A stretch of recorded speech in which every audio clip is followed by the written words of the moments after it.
నమస్కారం. సుఖీభవకు స్వాగతం. ఈరోజు సుఖీభవలో మహిళల పాలిట నిశ్శబ్ద శత్రువు ఆస్టియోపోరోసిస్. ఫాస్ట్ ఫుడ్స్తో యువతకు హై బీపీ ముప్పు, మధుమేహులకు ప్రోబయోటిక్స్ ఎంతో మేలు, గంటల తరబడి కుర్చీకి అతుక్కుపోతే కష్టమే, ఇంకా హెల్త్ టిప్. ఇల్లు కుటుంబం అంటూ నిత్యం శ్రమించే మహిళల ఎముకలకు ఆస్టియోపోరోసిస్ జబ్బు ఒక శాపంగా మారుతుంది. ముఖ్యంగా 40 ఏళ్లు దాటి మెనోపాజ్ దశకు చేరుకున్న ప్రతి 3 మహిళల్లో ఒకరు ఈ సమస్య బారిన పడుతున్నారని గణాంకాలు చెబుతున్నాయి. ఆస్టియోపోరోసిస్ బారిన పడ్డప్పుడు పైకి ఎంత ఆరోగ్యంగా కనిపించినా లోపల మాత్రం ఎముకలు స్పాంజ్లా పెలుసుగా మారిపోతాయి. ఇలాంటప్పుడు చిన్నగా జారిపడ్డ ఎముకల్లో ఇట్టే ఫ్రాక్చర్లు అవుతూ ఉంటాయి. మరి ఈ ముప్పు నుంచి ఎముకల్ని ఎలా కాపాడుకోవాలి, జీవనశైలిలో ఎలాంటి జాగ్రత్తలు తీసుకోవాలో ఇప్పుడు తెలుసుకుందాం.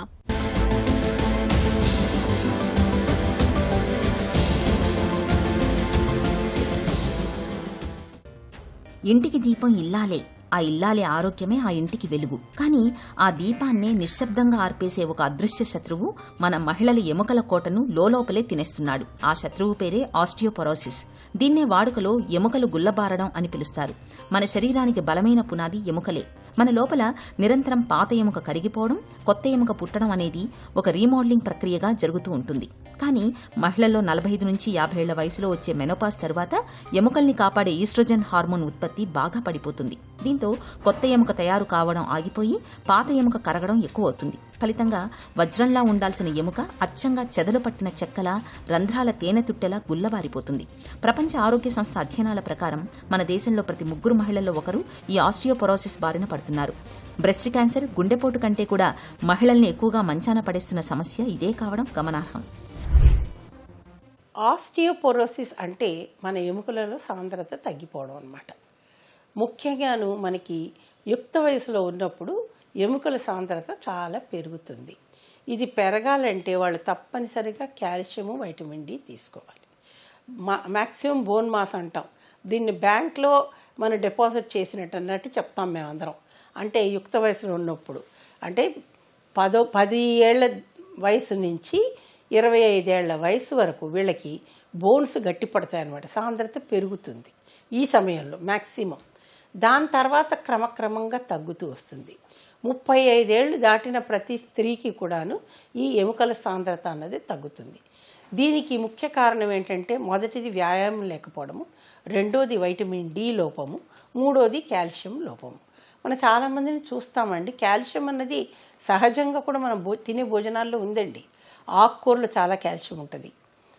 అలాగే బోన్స్ తినేవాళ్ళు, అంటే బోన్ సూపులు అలా తాగేవాళ్ళు, వాళ్ళకు కూడా కాల్షియం బాగానే ఉంటుంది.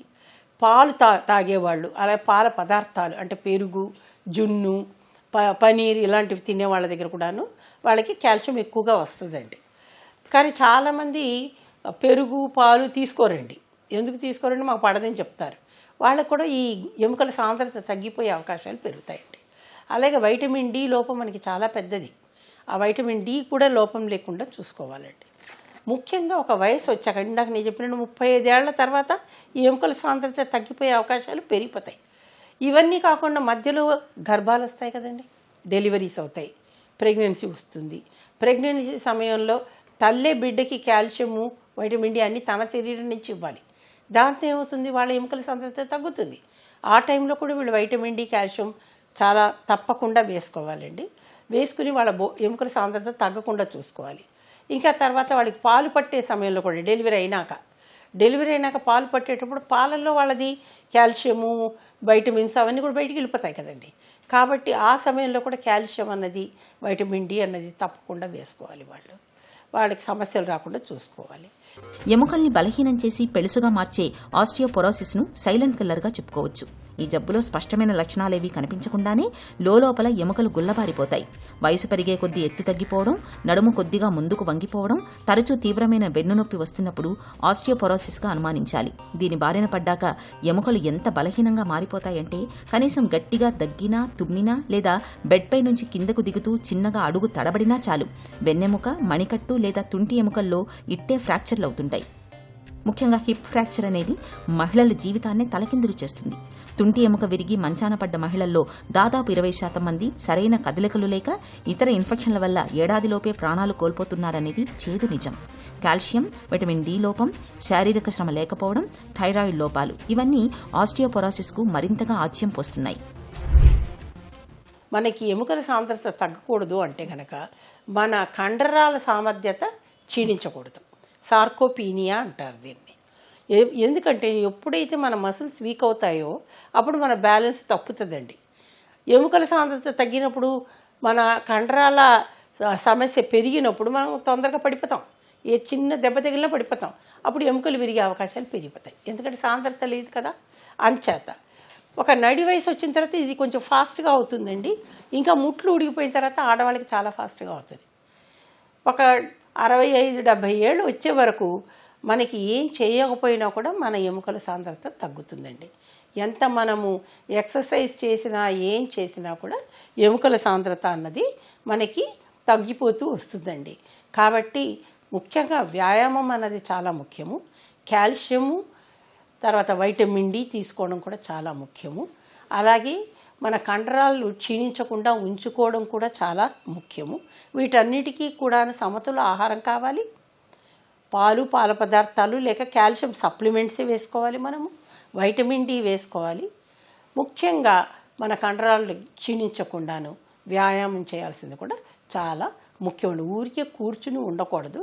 కూర్చునే ఉంటే మనకి కూడాను మన ఎముకల సాంద్రత తగ్గిపోతుంది. ఇంతే కాకుండా దీర్ఘకాల వ్యాధులు ఉంటాయి. కొంతమంది బెడ్ రిడెన్ పేషెంట్స్ అంటాం. అంటే వాళ్ళు పడకలోనే ఉంటారు. వాళ్ళకి కూడా ఈ ఎముకల సాంద్రత అన్నది చాలా తొందరగా తగ్గిపోతుందండి. వాళ్ళకి కూడా కనీసం అటు ఇటు తిప్పడము, వీల్ చైర్లో కూర్చోబెట్టి కొంచెమైనా ఎక్సర్సైజ్ చేయించడం. ఇప్పుడు అందుకే ఫిజియోథెరపిస్ట్ కూడా చాలా ముఖ్యమండి దీనికి, ఇలాంటి పేషెంట్లకి ఎముకల సాంద్రత తగ్గకుండా ఉండడానికి. కాబట్టి ఇవన్నీ కూడా మన ఎముకల సాంద్రత తగ్గకుండా ఉండడానికి ముఖ్యము. నడుము నొప్పి లేదా మోకాళ్ల నొప్పి రాగానే మన వాళ్ళు వయసుతో పాటు నొప్పులు సహజమేలే అనుకుంటూ పెయిన్ కిల్లర్స్ మీద ఆధారపడుతుంటారు. అయితే ఈ పెయిన్ కిల్లర్స్ అనేవి తాత్కాలికంగా నొప్పిని తగ్గిస్తాయేమో కానీ లోపల గుల్లబారుతున్న ఎముకకు ఏమాత్రం బలాన్ని ఇవ్వలేవు. ఇక ఎముకల బలాన్ని తెలుసుకునేందుకు రక్త పరీక్షలతో పాటు బోన్ డెన్సిటీ స్కాన్ కూడా చేయాల్సి ఉంటుంది. డెక్సా స్కాన్ అనే ఒక ప్రత్యేకమైన స్కాన్ ద్వారా వచ్చే టీ స్కోర్ని లెక్కిస్తారు. టీ స్కోర్ విలువ -2.5 కంటే తక్కువగా ఉంటే ఆస్టియోపొరోసిస్ ఉన్నట్టుగా నిర్ధారిస్తారు. ఆస్టియోపొరోసిస్ ముప్పును తెలుసుకునేందుకు 45 ఏళ్లు దాటిన ప్రతి మహిళ కనీసం ఒక్కసారైనా ఈ పరీక్ష చేయించుకోవడం ఎంతో అవసరం. ఈ ఆస్టియోపొరోసిస్ అన్నదానికంటే డెక్సా అని ఒక పరికరంతో మనకి పరీక్ష చేస్తారండి. ముఖ్యంగా మన వెన్నుపూసలోను మన తుంటి ఎముకలోను ఈ సాంద్రత తగ్గితే మనకి చాలా ప్రాబ్లమ్స్ వస్తాయి. ముఖ్యంగా ఒక వయసు దాటిన తర్వాత ఈ తుంటి ఎముకల సాంద్రత తగ్గితే తుంటి ఎముక విరిగే అవకాశాలు చాలా ఎక్కువ ఉంటాయి.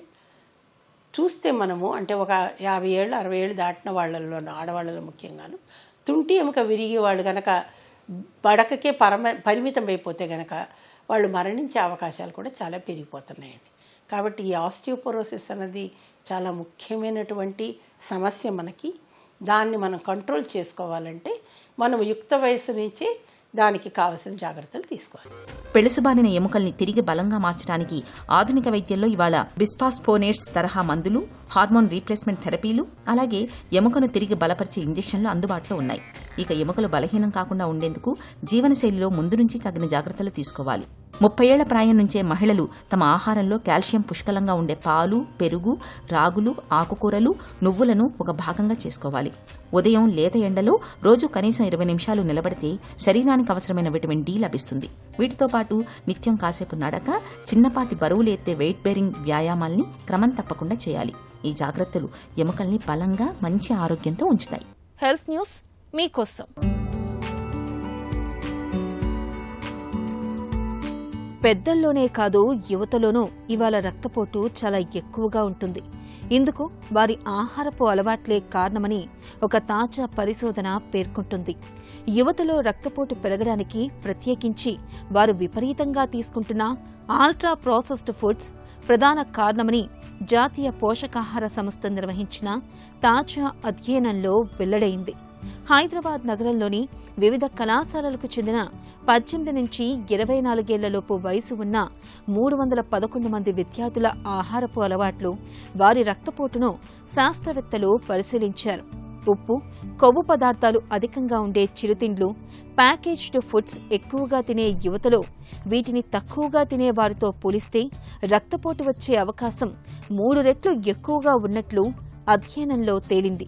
అధ్యయనంలో పాల్గొన్న యువతలో 12.5% మందికి ఇప్పటికే రక్తపోటు అధికంగా 140/90 ఉన్నట్లు తేలింది. ఇది భవిష్యత్లో గుండె జబ్బుల ముప్పును సూచిస్తుందని శాస్త్రవేత్తలు హెచ్చరిస్తున్నారు. రుచి ఎక్కువగా ఉండడం, సులభంగా దొరకడం, వండుకునే అవసరం లేకుండా నేరుగా తినే సౌలభ్యం ఉండడం కారణంగా యువత వీటివైపు తేలికగా మొగ్గు చూపుతున్నారని పరిశోధకులు పేర్కొంటున్నారు. యువతలో ఆహారపు అలవాట్లు వేగంగా మారిపోతున్నాయి. ఈ వయసులో వారు తినే ఆహారం భవిష్యత్లో వారి గుండె ఆరోగ్యాన్ని తీవ్రంగా ప్రభావితం చేస్తుందని గుర్తుంచుకోవాలి. చిరుతిండ్లకు బదులుగా ఆరోగ్యకరమైన ఆహారాలను తీసుకోవాలని పరిశోధకులు సూచిస్తున్నారు. పరిశోధనా వివరాలు తాజాగా అంతర్జాతీయ జనరల్ న్యూట్రియంట్స్లో ప్రచురితమయ్యాయి. మధుమేహాన్ని అదుపులో ఉంచుకోవాలంటే మందులొక్కటే చాలవు. ఆహార వ్యాయామాల సాయం కూడా తీసుకోవాలి. అయితే వీటికి ప్రోబయోటిక్స్ను కూడా జత చేసుకోమని చెబుతున్నారు డాక్టర్లు. పొట్టలో మంచి బ్యాక్టీరియాను పెంచడానికి ఉపయోగపడే ప్రోబయోటిక్స్ రక్తంలో గ్లూకోజ్ను చక్కగా అదుపులో ఉంచడంతో పాటు మధుమేహంతో తలెత్తే దుష్ఫలితాలకు కూడా చక్కగా అడ్డుకట్ట వేస్తున్నట్లు పరిశోధనలో తేలింది. ఈ నేపథ్యంలో మధుమేహాలకు మంచి చేసే ప్రోబయోటిక్స్ గురించి ఇప్పుడు తెలుసుకుందాం. ప్రోబయోటిక్స్ అన్నీ కూడా ఏంటంటే లివింగ్ ఆర్గనిజమ్స్, అంటే బతికున్నటువంటి సూక్ష్మక్రిములు. అయితే మన శరీరంలో మన మైక్రోబయామ్, అంటే నోటి నుంచి మలద్వారం వరకు ఉన్న ఈ 2 కిలోల మైక్రోబయామ్లో ఈ సూక్ష్మక్రిముల్లో మంచి సూక్ష్మక్రిముల్ని పెంపొందింపజేయడానికి అవసరమైన ప్రోబయోటిక్స్ని ఎక్కువగా తయారు చేయడానికి మనం వాడేటువంటి ఆహార పదార్థాలు చాలా ఉన్నాయి. వీటిని ప్రీబయోటిక్స్ అంటాం. వెల్లుల్లిలో ఇనులిన్ అనే పదార్థం ఎక్కువగా ఉంటుంది. ఇది ఒక రకమైన ప్రీబయోటిక్ అన్నమాట. దీన్ని వాడినట్లయితే మన శరీరంలో ప్రోబయోటిక్ సూక్ష్మక్రిములు, మంచి సూక్ష్మక్రిములు పెంపొందింపబడతాయి. ప్రీబయోటిక్స్ ఉల్లి, వెల్లుల్లి, ఫ్రక్టో ఆలిగోసాక్రైడ్స్ అని, గ్యాలక్టో ఆలిగోసాక్రైడ్స్ అని, సలాడ్లని రకరకాలుగా తింటున్నారు కదా, అవి కాకుండా రకరకాల కూరగాయలు, ఇవన్నీ కాకుండా పచ్చి అరటిపళ్ళు, మరి కంద, తర్వాత యారో రూటు, చిలకడ దుంప, కర్రపెండలం, టాపియోకా. ఇది భారతదేశంలోనే కాదు, ప్రపంచంలో ఎన్నో దేశాల్లో ఈ కర్రపెండలాన్ని బాగా వాడుతున్నారు. కాబట్టి దీంట్లో కూడా ప్రీబయోటిక్స్ ఎక్కువగా ఉన్నాయన్నమాట. మన దేశంలో దాదాపు ఒక 100 రకాల చిక్కుళ్ళు వాడుతున్నాం మనం. ఎన్నో రకాల గింజలు అనమాట, చిక్కుడు గింజలు. కోకో పౌడరు, ఈ చిక్కరీలో కూడా ఫైబర్ ఎక్కువగా ఉందన్నమాట. అంటే పీచు పదార్థం ఎక్కువగా ఉంది. ఇవన్నీ కూడా లోపల ఉన్నటువంటి ఆహార పదార్థం ఫైబర్స్ అనమాట, అంటే పీచు పదార్థం అనమాట. ఆ పీచు పదార్థం మనకి ప్రీబయోటిక్గా ఉపయోగపడి మనం తీసుకున్నట్లయితే దీనివల్ల ప్రోబయోటిక్ సూక్ష్మక్రిములు, మంచి సూక్ష్మక్రిములు ఎక్కువగా పెంపొందింపబడి మనం డయాబెటీస్ని నివారించుకోవచ్చు, డయాబెటీస్ని నియంత్రణలో ఉంచుకోవచ్చు, లావు తగ్గించుకోవచ్చు. అది చాలా ముఖ్యం అనమాట. లావు తగ్గించుకోవడానికి ఎన్నో కష్టాలు పడుతున్నాం కదా, తగ్గించుకోవచ్చు. మీది సిట్టింగ్ జాబా? రోజులో 8 గంటలకు పైగా కుర్చీకే పరిమితమైన ఉద్యోగాలు చేస్తున్నారా? అయితే మీ ఎముకలకు ప్రమాదం పొంచి ఉన్నట్లే. గంటల తరబడి కుర్చీలో కూర్చోవడం వల్ల శరీరంలో కదలికలు లోపిస్తాయి. దీంతో ఎముకల సాంద్రత వేగంగా తగ్గిపోతుంది. ఫలితంగా వెన్నునొప్పి, మెడనొప్పితో పాటు చిన్న వయసులోనే ఎముకలు బలహీనపడే ముప్పు పొంచి ఉందని నిపుణులు హెచ్చరిస్తున్నారు. ఈ నేపథ్యంలో డెస్క్ జాబులు చేసేవాళ్లు ఎముకల ఆరోగ్యాన్ని కాపాడుకునేందుకు ఏం చేయాలో, ఎలాంటి జాగ్రత్తల్ని తీసుకోవాలో డాక్టర్ని అడిగి ఇప్పుడు తెలుసుకుందాం.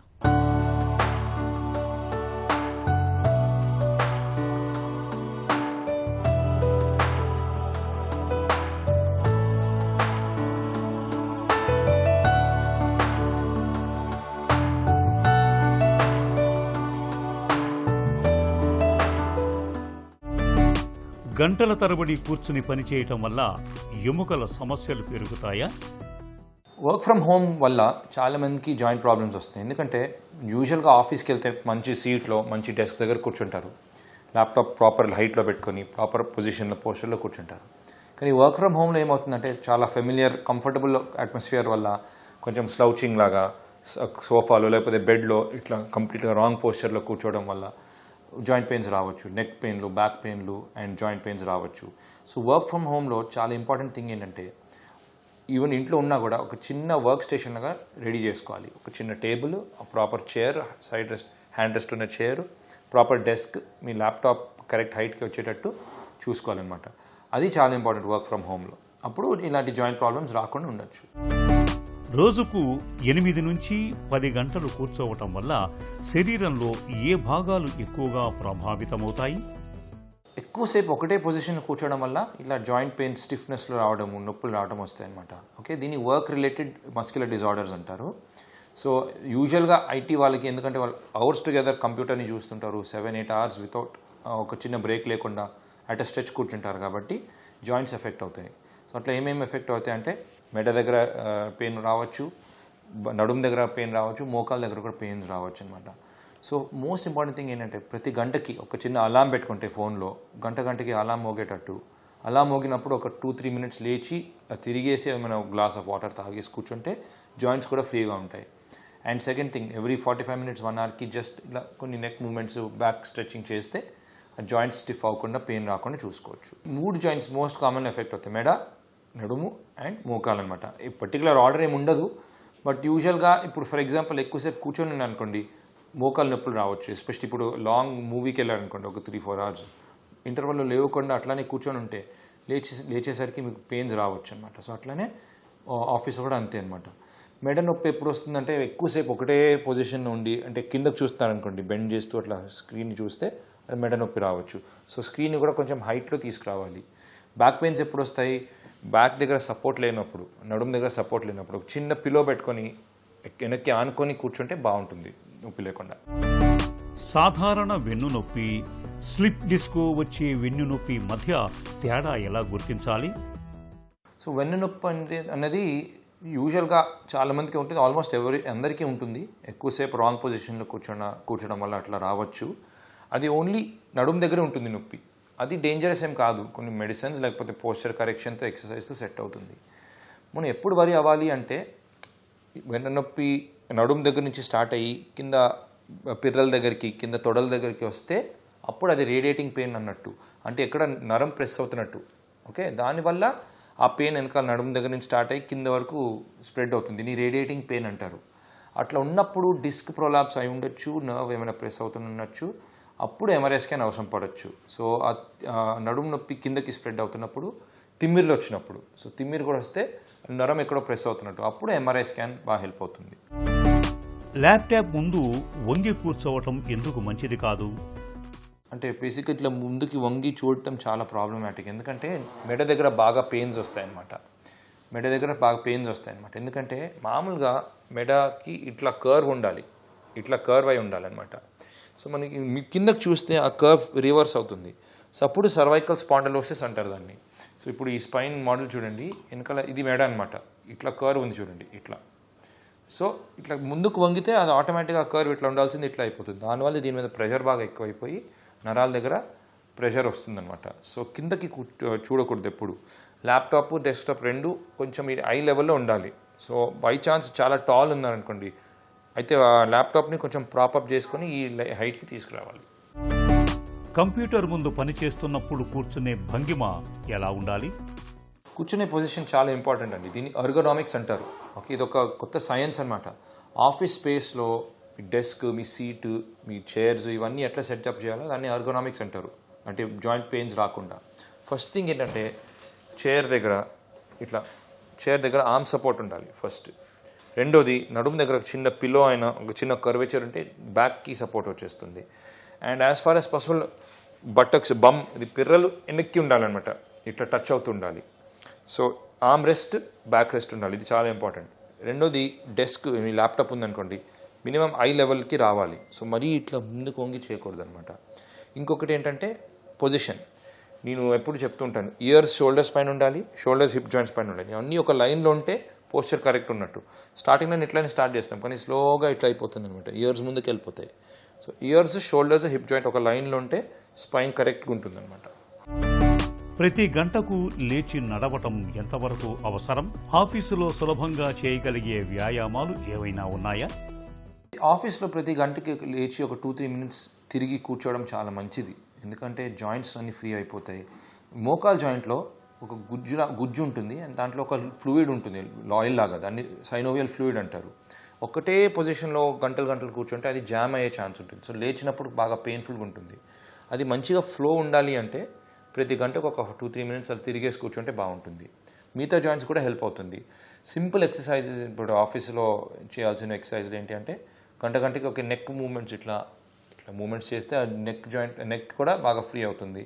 కొన్ని ఎక్సర్సైజ్ కూడా ఉంటాయి స్ట్రెంథనింగ్ చేయడానికి. ఇప్పుడు ఇట్లా హ్యాండ్ ఇట్లా పెట్టి ఇట్లా తోయడం ఫేస్ని, అప్పుడు ఈ మసిల్ స్ట్రెంత్ వస్తుంది. అదే ఇట్లా రివర్స్ చేస్తే ఈ మసిల్కి స్ట్రెంత్ వస్తుంది. బ్యాక్ మసిల్ స్ట్రెంత్ రావాలంటే ముందు ఇట్లా చేయి పెట్టుకొని ఇట్లా పుష్ చేసుకుంటే బ్యాక్ మసిల్ స్ట్రెంత్ అవుతాయి. అదే రివర్స్లో ఇట్లా పుష్ చేస్తే ఫ్రంట్ మసిల్ స్ట్రెంత్ అవుతాయి. ఇట్లా నెక్ మసిల్స్ బాగా స్ట్రెంథన్ చేసుకోవచ్చు. అండ్ ఇంకొకటి మోకాల్ ఎక్సర్సైజ్ కూడా చాలా సింపుల్గా ఉంటాయి. కొంచెం బ్యాక్ వెళ్ళి చూపించచ్చా? ఇట్లా కనిపిస్తుందేమి? ఓకే. సో ఫర్ ఎగ్జాంపుల్ మీరు డెస్క్ దగ్గర కూర్చునేటప్పుడు కాలు ఇట్లా పైకి లేపి వేలు మీ వైపు లాగితే ఇది బాగా స్ట్రాంగ్ అయిపోతుంది అనమాట. సో ఇది ఒక 10 సెకండ్స్ కౌంట్ చేసి వదిలేయచ్చు. ఇది వైల్ ల్యాప్టాప్ దగ్గర కూర్చున్నప్పుడు ఇట్లా చేసుకోవచ్చు. మళ్ళీ 10, 9, 8, 7, 6, 5, 4, 3, 2, 1 కౌంట్ చేసి వదిలేయడం. ఇట్లా రిపీట్ చేస్తుంటే నీ పెయిన్స్ బాగా తగ్గుతాయి. ఇప్పటికే వెన్ను నొప్పితో బాధపడుతున్న వారికి మందులు చాలా, ఫిజియోథెరపీ సరిపోతుందా లేక సర్జరీ అవసరమవుతుందా? చాలా రోజుల నుంచి పెయిన్స్ ఉన్నాయంటే డెఫినెట్గా ఒకసారి ఆ డాక్టర్ని కలిస్తే బెటర్. యూజువల్గా కొన్ని ఎక్సర్సైజెస్తో ఫిజియోథెరపీతో సెట్ అవ్వచ్చు. కానీ కొన్ని కండిషన్స్లో దాంతోపాటు మెడిసిన్స్ కూడా తీసుకుంటే మసిల్స్ కూడా రిలాక్స్ అయిపోయి నొప్పి తగ్గుతుంది అండ్ ఫిజియోథెరపీ వల్ల స్ట్రెంథనింగ్ అవుతుంది అనమాట. సో ఎక్కువ రోజులు పెయిన్ వస్తుంది అంటే డెఫినెట్గా ఫస్ట్ మీ ఆర్థోపెడిక్స్ డాక్టర్కి చూయించుకోండి. ఆర్థో డాక్టర్ చూయించుకుంటే వాళ్ళు కావాల్సి వస్తే ఎక్స్రే అయినా ఎంఆర్ఐ అయినా తీసి చెప్తారు మీకు మసిల్ ప్రాబ్లమా, కండరాల నొప్పులా, లేకపోతే లిగమెంట్ వల్లనా, ఓకే నరం ఏమైనా ప్రెస్ అవుతుందా, లేకపోతే ఎముకల ప్రాబ్లమా, అవన్నీ చెప్పగలుగుతారు అనమాట. దాన్ని బట్టి ప్రాపర్ ట్రీట్మెంట్ తీసుకోగలుగుతాము. సో మెడిసిన్స్ ప్లస్ ఫిజియోథెరపీ రెండు కలిపి బాగా హెల్ప్ అవుతాయి అనమాట. గంటల తరబడి కూర్చొని పనిచేయడం అనేది ఎముకల ఆరోగ్యానికి ఎంత మాత్రం మంచిది కాదు. మధ్యలో తరచూ పైకి లేస్తూ ఉండాలి. కూర్చున్నప్పుడు భంగిమ సరిగ్గా ఉండేలా చూసుకోవాలి. అలాగే కాల్షియం, విటమిన్ డి లభించే ఆహారాలను ఎక్కువగా తీసుకోవాలి. అప్పుడే ఎముకలు భద్రంగా ఉంటాయి.